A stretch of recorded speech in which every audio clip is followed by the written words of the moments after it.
नमस्ते दोस्तों। भारत की सबसे लंबी बॉर्डर किस देश के साथ है?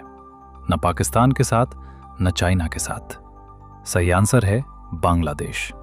4092 किलोमीटर की बॉर्डर है बिटवीन इंडिया एंड बांग्लादेश। और इस बॉर्डर में भारत को सबसे ज्यादा प्रॉब्लम आती है इलीगल इमिग्रेशन की। बांग्लादेश से बहुत सारे लोग बॉर्डर क्रॉस करके भारत में आना चाहते हैं और लगातार आते भी हैं। अब इसके सोल्यूशन में बीएसएफ ने एक प्रपोजल रखा है। एक्चुअली इस प्रपोजल पर बातचीत चल रही है कि क्यों ना इंडिया बांग्लादेश की बॉर्डर्स पर, जहां पर नदियां हैं, वहां पर हम सांप और बहुत सारे क्रोकोडाइल छोड़ दें। यहां पर आप देख पाओगे explore use of snakes and crocodiles in border rivers, BSF tells unit. ये सबसे पहले रिपोर्ट द हिंदू ने पब्लिश करी थी। उसके बाद आप देखोगे बांग्लादेशी मीडिया ने भी इसको पब्लिश किया है कि भारत में विचार चल रहा है कि क्यों ना बॉर्डर पर काफी सारे सांप और क्रोकोडाइल्स ये छोड़ दिए जाएं ताकि इनफिल्ट्रेशन रुके। लगातार जो ये लोग हैं ये बॉर्डर टॉप कर भारत की साइड आना चाहते हैं। कहीं ना कहीं उनको डर लगे कि रास्ते में मगरमच्छ हैं, सांप हैं। एक बार कोई ये फेंस तो टॉप लेंगे, मगर नदी में अगर फंस गए तो क्या होगा? यहां पर आप देख पाएंगे इस पर दर्जनों आर्टिकल्स पब्लिश किए जा रहे हैं। इवन थो मैं यहां पर रिपीट कर दूं, ये अभी एक ऑफिशियल पॉलिसी नहीं बनी है। न भारत ने अभी तक कोई ऐसे मगरमच्छ या फिर सांप यहां पर रिलीज किए हैं। ऑब्वियसली बहुत सारी चीजें हमको सोचनी होगी, कंसिडरेशन में लानी होगी। अभी बस एक स्टडी चल रही है।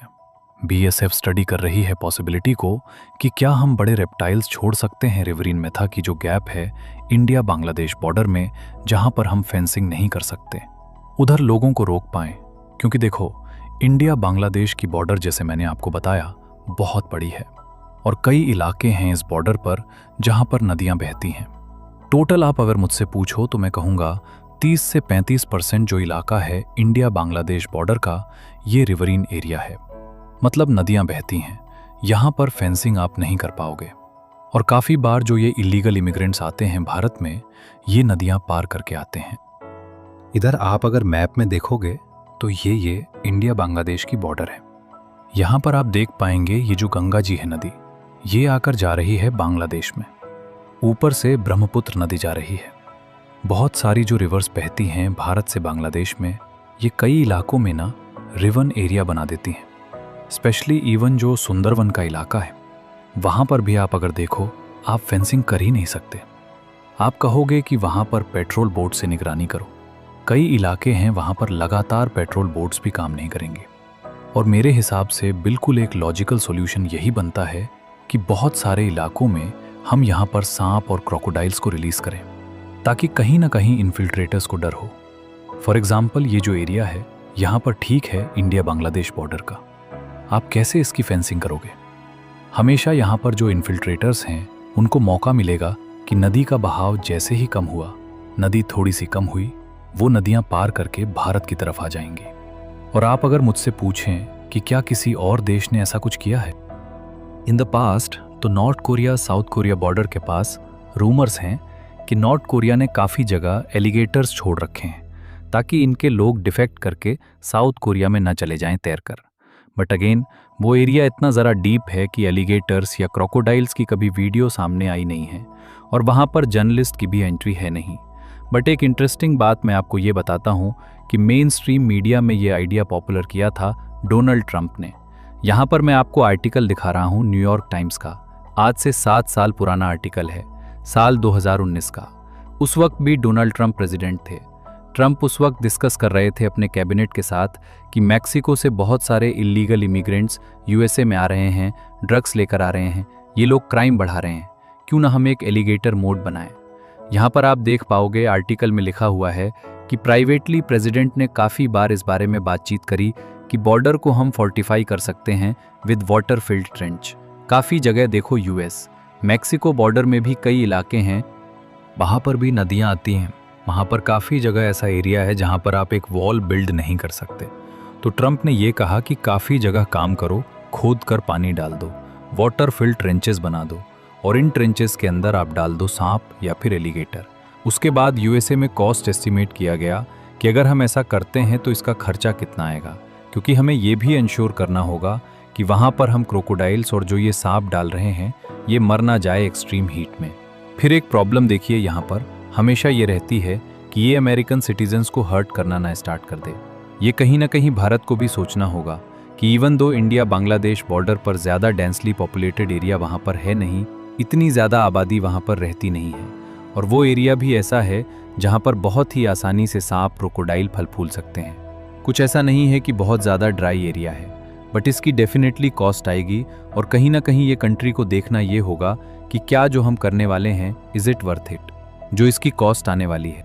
ये सारे एलिगेटर्स और स्नेक्स को आप पहली बार तो ट्रांसपोर्ट करके यहाँ पर लेकर आओगे, फिर आप इंश्योर करोगे इनिशियली कुछ सालों तक कि उनकी पॉपुलेशन सस्टेन रहे। फिर आपको ये भी ध्यान रखना होगा कि ऐसा ना हो कि जो पोचर्स हैं, जो एलिगेटर्स की जो खाल है उसके पीछे भागते हैं, या फिर जो सांप को भी मारते हैं फॉर वेरियस मार्केट पर्पसेस, वो लोग इन जानवरों को मारना स्टार्ट करते हैं। सो ये जो एक आइडिया है, कॉन्सेप्ट है, डोनाल्ड ट्रंप के भी दिमाग में आया था।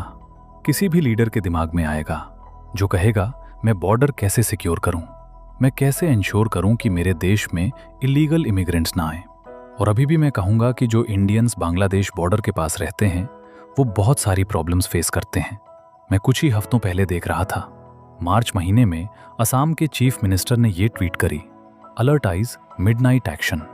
रात को 12:30 बजे देखा गया कि 21 इलीगल इमिग्रेंट्स ये बांग्लादेश की बॉर्डर क्रॉस करके, इंडिया बांग्लादेश बॉर्डर क्रॉस करके असम में घुसने का प्रयास कर रहे थे। इनको एप्रीहेंड किया गया, डॉक्यूमेंट किया गया और इनको वापस बांग्लादेश भेज दिया गया। ऐसे कई केसेस देखने को मिलते हैं। हमारी कई स्टेट पुलिस के जो लोग हैं बहुत अच्छा काम कर रहे हैं, इवन दो अभी भी इंडिया बांग्लादेश की बॉर्डर फेंसिंग कंप्लीट हुई नहीं है। Compare to the rest of the world, हमारी जो बॉर्डर है बांग्लादेश के साथ, ये प्रॉपरली रेगुलेटेड अभी तक हम कर नहीं पाए हैं। और बीच बीच में मैं फिर ये भी देखता हूँ कि कई दुखद इंसिडेंट ये भी सुनने को आते हैं। यहाँ पे आप देख पाएंगे, ये 6 अप्रैल 2026 की न्यूज़ है। बांग्लादेश से एक मॉब आया, इन लोगों ने एक इंडियन फार्मर को अबडक्ट कर लिया। क्यों? क्योंकि बीएसएफ ने ना जब ये इनके लीगल इमिग्रेंट्स क्रॉस कर रहे थे बॉर्डर तो कुछ फायरिंग करी थी। उसके रिस्पॉन्स में ये इंडियन फार्मर को अबडक्ट कर लेते हैं। सो अगेन देखिए, नीड बिल्कुल है कि हमें बस अलग रखा जाए वहाँ पे लोगों से। ठीक है, हमारे लोग इनके लोगों से बॉर्डर पर अलग रहें, और इससे इवेंचुअली आप देखोगे इंडिया बांग्लादेश के जो रिलेशंस हैं ये भी इम्प्रूव होंगे। ओवरऑल क्या हर एक इंडियन नहीं चाहेगा कि बांग्लादेश के साथ टाइज इम्प्रूव हो? ऑब्वियसली हम चाहेंगे। अब मोहम्मद यूनुस के हटने के बाद जो ये एक इलेक्टेड गवर्नमेंट आने वाली है बांग्लादेश में, उसके बाद आप बिल्कुल देखोगे कि इंडिया बांग्लादेश रिलेशंस में इम्प्रूवमेंट आएगी। बट ये जो इलीगल इमिग्रेशन का जो एक इशू है, ये एक हॉट टॉपिक रहेगा भारत में, क्योंकि देखिए बांग्लादेश की इकॉनमी भारत से बहुत पीछे रह रही है।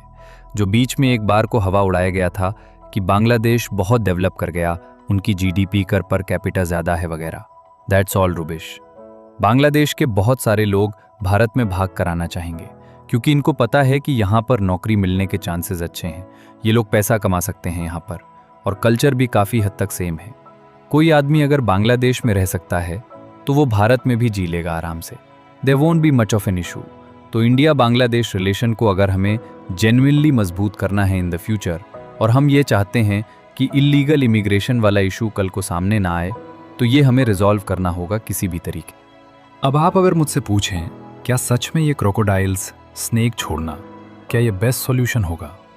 मे बी कुछ इलाकों के लिए जहाँ पर रिवर एरिया है, नदियाँ हैं, और ये क्रोकोडाइल्स और snakes genuinely they can work.